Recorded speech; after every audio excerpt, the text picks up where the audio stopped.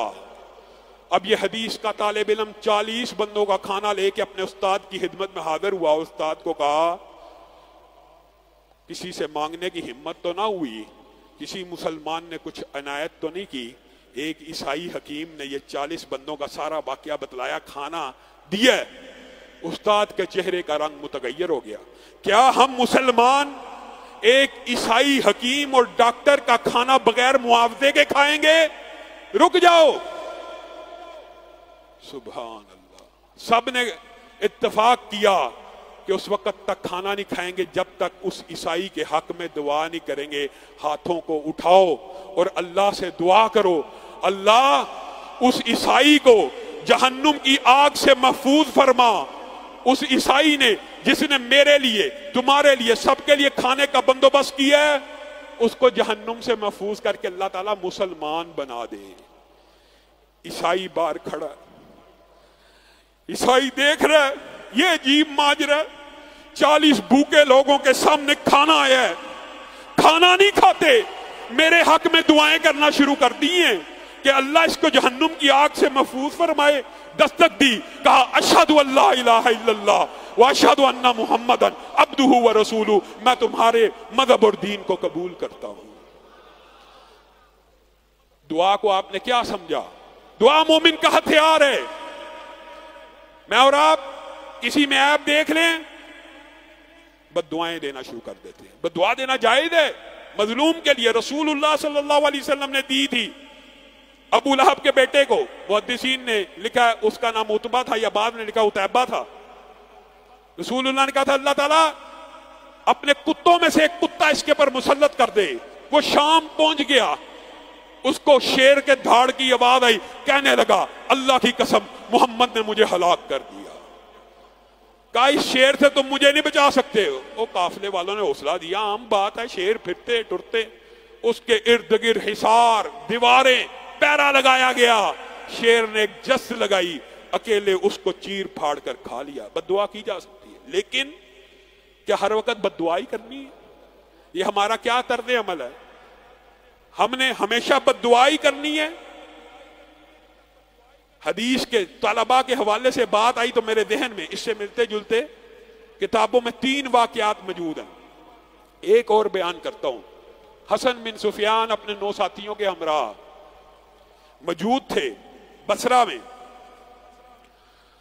اور وہاں پہ بھی یہی معاملہ ہوا کہ کھانا پینا ختم ہو گیا تو حسن بن سفیان کو کہا گیا آپ مانگیں لوگوں سے جا کے. حسن بن سفیان نے کہا کبھی آج تک کسی کے سامنے ہاتھ پہ لایا ہی نہیں, شرم آتی ہے. جب قرہ ڈالا گیا انہی کا نام نکلا، قرہ ڈالا گیا انہی کا نام نکلا. کہا پھر ایک ذرا صبر کرو، سب سے پہلے اس رب سے مانگ کے دیکھنا چاہتا ہوں. رب سے مانگ رہے ہیں.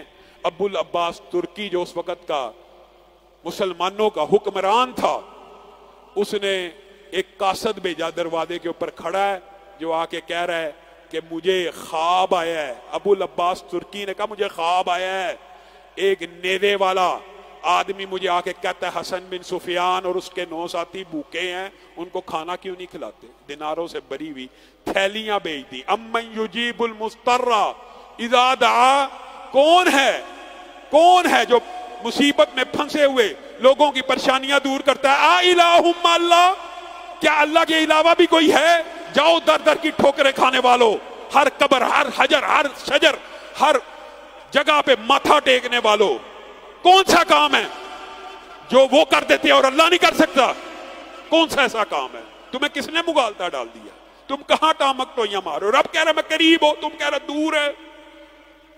اللہ کے خلاف پروپیگنڈا. پوری جو دعا جو ہے عبادت، دعا ہی عبادت ہے، دعا ہی عبادت ہے. اس کو بھی غیر اللہ کے لیے خاص کر دیا، اس کو بھی غیر اللہ کے لیے.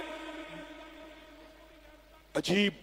اور آپ کئی واقعات دیکھیں نا توحید کے تو آپ حیران رہ جائیں. کچھ صحابہ نے راز افشا کر دیے تھے. یہ ایک لمبا چوڑا باپ ہے اور عام عوام اس سے بنیادی طور پہ آگاہ نہیں ہوتی. حضرت ابو بکر ایک مرتبہ انہوں نے یہ راز افشا کر دیا تھا. ایک مرتبہ ٹھوکر لگی، گر پڑے تھے. ایک غلام نے، آپ کے ملازم نے ہاتھ آگے بڑھا دیا تھا. ابو بکر اٹھئے، بتائیے جائز ہے کہ نہیں؟ ابو بکر نے کہا تھا اس ہاتھ کو پیچھے کر لے، میں نے محمد صلی اللہ علیہ وسلم کے ہاتھ پہ بیعت کی ہے، یہ ہاتھ کسی مخلوق کے سامنے نہیں اٹھے گا. جائز تھا کہ نہیں تھا؟ جائز تھا. ابراہیم آگ میں ڈالے جانے لگے ہیں، جبریل امین برقرار ہیں. یہاں سے پتہ چلتا ہے کہ فرشتوں کو بھی غیب کی خبر کوئی نہیں.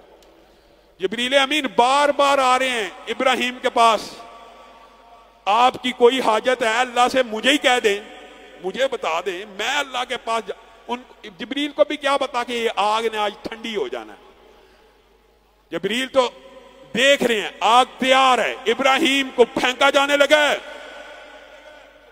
اے ابراہیم، آخری لمحات میں بھی ابراہیم کے پاس آ رہے ہیں، آپ کی کوئی حاجت ہے تو بتا دیجیے. اب بتانا جائز تھا کہ نہیں؟ اللہ کے فرشتے اور پیغمبر کو بھیجے ہوئے کو کہ اللہ کو یہ پیغام دے دیا جائے. کیا جواب دیا؟ اے جبریل، میری تجھ سے کوئی حاجت نہیں ہے، حسبی اللہ، میرے لیے میرا رب کافی ہے. اب بتائیے یہ عقیدہ رکھ کے جبریل کو بھی کہہ دیا تو آگ پھر گل و گلزار بنی کہ نہ بنی؟ اور صرف ابراہیم پہ بنی؟ اسود انسی کے سامنے ابو مسلم خولانی نے، آپ کو یہ سارا واقعہ مشہور ہے، پتہ ہے اس وقت ابو مسلم خولانی نے کیا دعا کی تھی؟ اللہ مجھے آگ سے اس طرح بچا دینا جس طرح ابراہیم کو بچایا ہے. آگ کے اندر ڈالا گیا، آگ ٹھنڈی ہو گئی. لوگوں نے کہا اس کو جلا وطن کر دو، یہ جو اتنا عظیم واقعہ ہے یہ اسود انسی تیرا تو بیڑا غرق ہو جائے گا. اور اسی لیے ابو مسلم خولانی کو حضرت عمر نے مدینہ میں پہچان لیا، اپنا نام چھپانے لگے. کہا بتا دے تو وہی ہے کہ جو میری امت میں سے، یعنی رسول اللہ کی، ہماری امت میں سے، رسول اللہ کی امت میں سے جسے اللہ نے یہ اعزاز بخشا ہے کہ جس طرح ابراہیم کو بچایا اس طرح تجھے بچا دیا. پہلے انکار کرتے رہے، پھر کہا ہاں. پھر ابو مسلم خولانی کو لے کے حضرت ابو بکر کے پاس آئے اور کہنے لگے میں نے اللہ سے دعا کی تھی، اللہ مجھے اس وقت تک موت نہ دینا جب تک میں امت محمدیہ کے اس شخص کو نہ دیکھ لوں کہ جس کو اللہ نے آگ سے ویسے بچایا تھا جیسے ابراہیم کو بچایا. اللہ تعالیٰ مصیبتیں نہیں دور کر سکتا، معاذ اللہ، مشکلات نہیں دور کر سکتا. کیسا آپ کے سامنے گزشتہ ادوار میں اللہ کو مائنس کر دیا گیا، وائرس بھی اللہ کے حکم کا پابند نہ رہا، کیا کیا فلسفے گڑے گئے، مساجد بند کر دی گئی. آپ کے سامنے وہ سارا ماجرا ہے. وائرس کو اللہ سے بھی بڑا بنا دیا گیا. اللہ بندے کی مشکلات دور کرنے کے اوپر قادر نہیں، پریشانیاں دور کرنے کے اوپر قادر نہیں، مصیبتیں دور کرنے کے اوپر قادر نہیں؟ ابو مغلق صحابی کا، یہ تو صحابی ہیں صحابی. اور میرا دل کئی مرتبہ چاہتا ہے میں عام بندوں کے واقعات بیان کروں کہ لوگ یہ سمجھتے ہیں کہ انبیاء کے اور صحابہ کے واقعات تو وہ ولی اللہ تھے، نیک تھے، اس لیے اللہ نے ان کی دعاؤں کو سن لیا. تو اس لیے میں بھی صحابی کا واقعہ چھوڑ کے ایک عام انسان کا واقعہ بتاتا ہوں، عام بھی بے دین کا واقعہ، جسے مکتب جالیات کے مدیر نے اعتکاف میں بیٹھ کے مولانا عبد المالک مجاہد کو سنایا. ان کے پاس جو نوجوان اسلام قبول کرنے آیا اس کا واقعہ وہ بیان کرتا ہے کہ وہ نوجوان لا دین تھا، بد مذہب تھا، دنیا کے کسی مذہب کے اوپر، آپ کو پتہ ہے ایتھیسٹ ہوتے ہیں، اس کے اوپر الزام لگا اس کے کمپلیکس میں بندہ قتل ہوا ہے، یہ بھی تفتیش میں شامل ہو گیا. اب وہ پکڑا گیا، ایک بے دین بندہ پکڑا گیا. اب وہ بڑی اس نے صفائیاں دینے کی کوشش کی کہ میں قاتل نہیں ہوں، میں قاتل نہیں. لیکن وہ آپ کو پتا وہاں کی تفتیش کا نظام کہ جب تک ثبوت نہ ہوگا تجھے چھوڑنا نہیں. اب اس بندے نے جو کسی رب کو نہیں مانتا کہا کہ میں آزماتا ہوں جو خالق مالک لوگ کہتے ہیں کیا واقعی وہ ہیں. کہا حضرت موسیٰ کو پکارا، حضرت عیسیٰ کو پکارا، ہندوؤں کے بھگوان دیوی دیوتاؤں کو پکارتے پکارتے تھک گیا. اسلام سے شدید نفرت ہے، اسلام سے شدید بیداری ہے. دل اس طرح متوجہ نہ ہوا، لیکن جب مجھے پتہ لگ گیا میری پھانسی کا وقت قریب ہے اور میرے پاس بچنے کا کوئی رستہ نہیں ہے، تو میں نے کہا مسلمانوں کے رب کو پکار کے بھی دیکھ لینے میں کیا حرج ہے. کہا پہلی ہی رات تھی، مسلمانوں کے رب کو پکارا، اللہ اگر تو ہے، اگر تو خالق حقیقی ہے، مالک حقیقی ہے، مجھے یہاں سے نجات دے. اگلے دن دروازہ کھٹکا اور مجھے رہائی کا پروانہ آ گیا کہ آپ کے خلاف جی بین ثبوت نہ ملے. وہ جس کو پھانسی کا خطرہ تھا اس کے خلاف ثبوت نہ ملے. یہ بندہ سیدھا نکل کے اس مکتب جالیات کے مدیر کے پاس آیا اور آ کے کہنے لگا مجھے کلمہ پڑھا دیجئے. مدیر مکتب نے کہا آپ کے کوئی اشکالات یا سوالات اللہ کے بارے میں ہیں؟ کہا میرا کوئی سوال کوئی اشکال باقی نہیں، مجھے اسی رب کی ضرورت ہے جو بندوں کی مدد مصیبتوں اور مشکلوں میں کرتا ہے. امن یجیب المضطر اذا دعا، کون ہے جو مصیبتوں میں تمہاری دعاؤں کو سنتا ہے. اور میرے بھائیوں اللہ کی قسم لوگوں کے لیے دعا کرنی بھی چاہیے اور لوگوں سے دعا لینی بھی چاہیے، اور نیک لوگوں سے دعا لینے کا شریعت میں اس کی اجازت بھی موجود ہے. اور عام انسانوں کے واقعات کے، صحابہ کے، اولیاء اللہ کے واقعات تو واقعی بے شمار ہیں دعاؤں کی قبولیت کے. اسی طرح میں ایک کسی کی دعا لینے والے کا واقعہ آپ کے سامنے رکھنا چاہتا ہوں. ایک شخص کو خواب آئی کہ فلاں فلاں نمبر پہ کال کرو اور اس بندے کو عمرہ کرواؤ. اس نے خواب کو اگنور کیا، اور یہ واقعہ مولانا عبد المالک مجاہد نے اپنی کتاب دعاؤں کی قبولیت میں لکھا ہوا صحیح سند کے ساتھ. اور یہ پرانا واقعہ نہیں ہے، حالیہ سعودی عرب کے وہاں پہ موجودہ اس طرح کے جو واقعات ہوتے ہیں کتابیں پبلش ہوتی ہیں اور ان کی اوتھینٹسٹی اور سند چیک کر کے اور واقعے کی تحقیق کر کے وہ چھپتی ہیں. اگلے دن پھر خواب وہ عالم دین کے پاس گیا اور جا کے کہنے لگا کیا یہ خواب ویسے ہی آ رہا ہے یا اس کی کوئی حقیقت ہے؟ عالم دین نے کہا اگر تو تجھے فون نمبر یاد ہے نا تو پھر یہ خواب اللہ کا حکم ہے. معبر تعبیر کرنے والے خواب کی کیفیت سے جان لیتے ہیں کہ خواب شیطانی ہے، روحانی ہے. اگر تو تجھے نمبر یاد ہے تو یہ خواب روحانی ہے. کہا نمبر تو ایسے ہی یاد ہے کہ میں ابھی آپ کے سامنے دہراتا ہوں. کہا پھر کال کر لے، پھر اللہ کا حکم مان کے، اس میں کوئی حرج کی بات بھی نہیں ہے، عمرہ ہی کروانا ہے، ثواب کا ہی کام ہے، اس میں کیا اچنبے کی بات ہے، کروا دے. کال ملائی، آگے سے ایک بدو نے اٹھایا، کہا میں تجھے عمرہ کروانا چاہتا ہوں. آگے سے کہا لگا عمرہ، میں تو نماز کبھی پڑھتا ہوں کبھی چھوڑ دیتا ہوں، فرائض میں غفلت، کبھی روزہ رکھ لیتا ہوں، تو کیا چاہتا؟ فون بند. پھر کیا بند. تیسری چوتھی بار اس بندے نے کہا مجھے یہ خواب آئی ہے اور میں نے آپ کو عمرہ کرانا. کہا پھر یہ مجھے فیسیلیٹیز دے گا تو میں آؤں گا. میں تو بے دین سا بندہ ہوں، میں تو نمازیں 5 مسجد میں پڑھتا نہیں ہوں، میرے اندر یہ عیب ہے. میرے بارے میں کیسے تجھے خواب آ گئی؟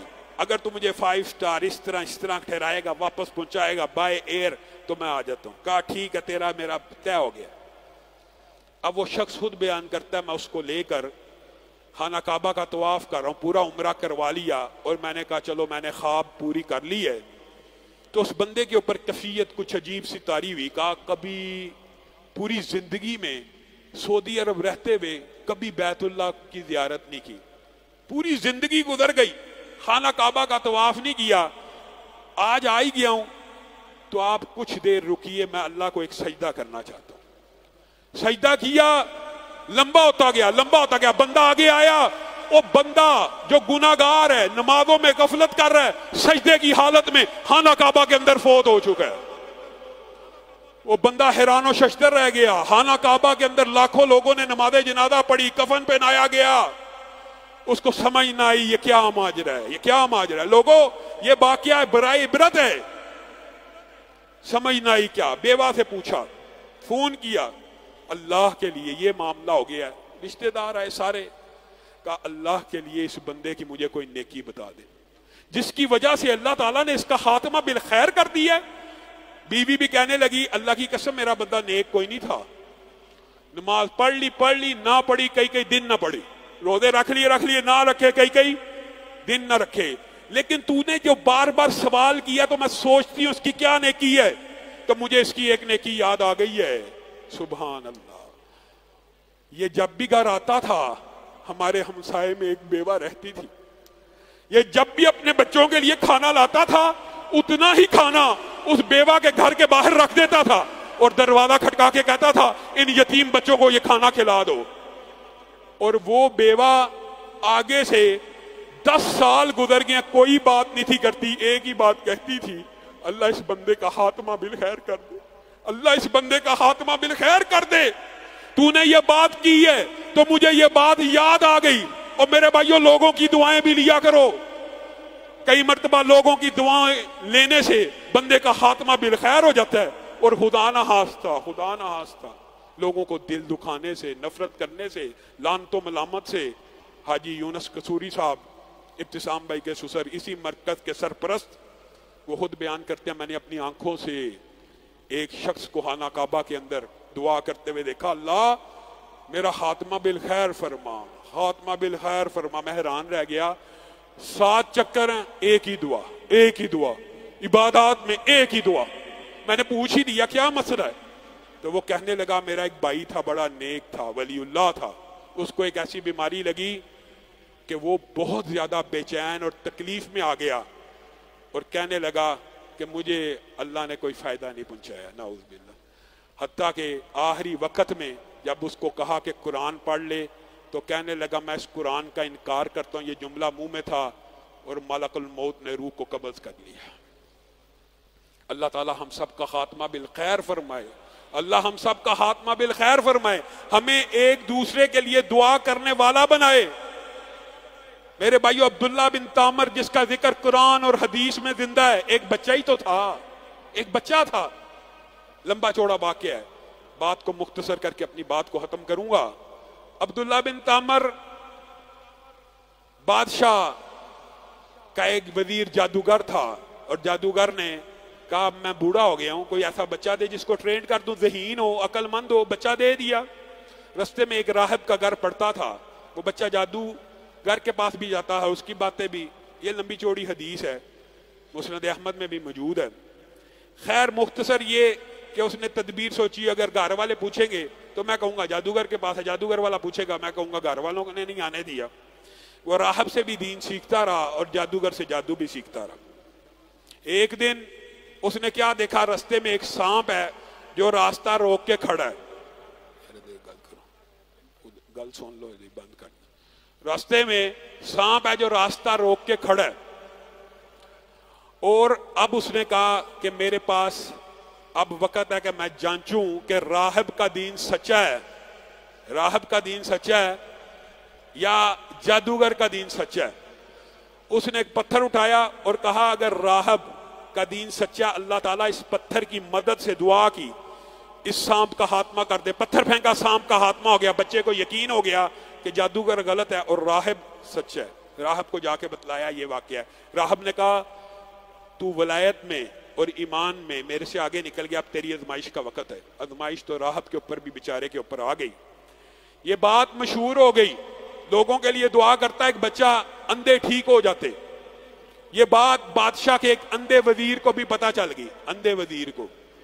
وہ آیا بچے کے پاس کہ میں نے سنا ہے آپ لوگوں کو ٹھیک کر دیتے ہیں۔ کہا میں تو نہیں ٹھیک کرتا، بچہ ہے، عقیدہ کیا میں تو نہیں ٹھیک کرتا، اللہ ٹھیک کرتا ہے۔ ہاں اللہ سے جو دعا کرتا ہوں اللہ سن لیتا ہے، آپ کے لیے بھی دعا کرتا ہوں، اللہ پہ ایمان لائیے۔ ایمان لے آیا، دعا کی، وہ نبینا وزیر ٹھیک ہو گیا۔ بادشاہ اس نبینا سے پوچھنے لگا تجھے تیری آنکھیں کس نے دی، تو اندھا تھا؟ کہا اس رب نے دی جس نے تجھے عطا کی۔ کہا مطلب میں تیرا رب ہوں؟ کہا نہیں نہیں، تیرا اور میرا بھی ایک رب ہے۔ کہا پکڑ کے لاؤ، کیا معاملہ ہے؟ اس نے بتایا سارا یہ واقعہ، فلاں بچے نے دعا کیا ہے، وہ تو جادوگر ہے، وہ تو ہمارے جادوگر سے سیکھتا تھا، اس نے جادو کی ہے۔ یہ بادشاہوں کی عادت ہوتی ہے کسی بات کے اوپر یقین نہ کرنا، اس نے جادو کی ہے۔ راہب کو قتل کروایا، بچے کو مارنے کے لیے، یہ صحیح سند سے واقعہ موجود ہے، بچے کو مارنے کے لیے کہا اس بچے کو پہاڑ کی چوٹی کے اوپر لے جاؤ اور وہاں سے دھکا دے کے مار دینا تاکہ یہ فتنہ ختم ہو جائے۔ بچے نے کیا الفاظ کے اللہم اکفنیہم بما شئت، یہ الفاظ یاد رکھنے چاہیے دشمن سے بچنے کے لیے، مصیبت سے نکلنے کے لیے۔ اللہم اکفنیہم بما شئت، اللہم اکفنیہم بما شئت۔ تیسری مرتبہ کہا، پہاڑ کے اوپر زلزلہ آنا شروع ہوا، سارے ہرکارے مر گئے، بچہ پھر بادشاہ کے پاس آ گیا، صحیح سند سے ثابت۔ پھر کہا اس کو سمندر میں ڈبو آؤ، پھر ہرکارے گئے سمندر میں ڈبونے کے لیے۔ اللہم اکفنیہم بما شئت، اللہ جیسے تو چاہے مجھے ان سے نجات دے دے۔ 3 مرتبہ کا، کشتی بھی الٹ گئی، ہرکارے مر گئے، بچہ اکیلا پھر بادشاہ کے پاس۔ بادشاہ کو کہنے لگا مجھے مارنا چاہتا ہے تو تیر چلا اور اس کے اوپر پڑھ اس غلام کا جو رب ہے اس کے نام سے تیر چھوڑتا ہوں، میں مر جاؤں گا۔ بادشاہ نے تیر چھوڑا، بچہ مر گیا۔ بادشاہ کیا چاہتا تھا کہ بچے کا فتنہ ختم ہو جائے، بچے کے رب کا نام لے کے تیر چلایا۔ سارے مجمع نے دیکھا کہ وہ بچہ جس کو اہلکار پہاڑ سے نہ گرا سکے، سمندر میں نہ ڈبا سکے، اللہ کے نام سے تیر چلایا، بچہ شہید ہو گیا۔ سارے کے سارے مجمع نے اسلام کو قبول کر لیا، سارے کے سارے مجمع۔ اب وہ بادشاہ جو پہلے ایک سے تنگ تھا، سارے اللہ کے اوپر ایمان لے آئے تو اس نے خندقوں کو کھدوایا۔ یہ وہ واقعہ قتل اصحاب الاخدود، یہ جو سورت کے اندر آتا ہے 30ویں پارے کے اندر کہ خندقیں کھدوائی گئی، یہی وہ خندق ہے۔ بات ضمنی طور پہ آئی ہے تو سن لیں کہ جس کے اوپر کھڑے ہو کے ایک دودھ پیتے بچے اور ماں نے کچھ ہچکچاہٹ کا مظاہرہ کیا تھا۔ ماں نے کہا چھوٹا سا بچہ ہے، آگ میں کیسے جائے گا، میں تو چلو جاتی بھی ہوں۔ تو بچے نے اچانک دودھ چھوڑ کے کہا تھا ماں جی آگے قدم بڑھا دیجئے، یہ آگ نہیں، یہ جنت کے باغات ہیں۔ اور عبداللہ بن تامر کو اسی تیر کے ساتھ دفن کیا گیا۔ اور آپ کو ایک حیران کن بات بتاؤں، یہ چھوٹا سا بچہ حضرت عمر کے دور میں اس کی قبر ایک مرتبہ قبر کشائی بھی ہوئی، اللہ تعالیٰ نے دکھانا تھا آپ کو بھی، یہ پرانے دور کا واقعہ ہے۔ اور اس کی قبر کو حضرت عمر کے دور میں جب کھودا گیا تو بچہ اپنے سر کے اوپر ویسے ہی ہاتھ رکھ کے بیٹھا ہے، جب ہاتھ اٹھایا گیا خون بہنا شروع ہو گیا۔ یہ دعائیں اللہ تعالیٰ مصیبتوں میں، مشکلوں میں آپ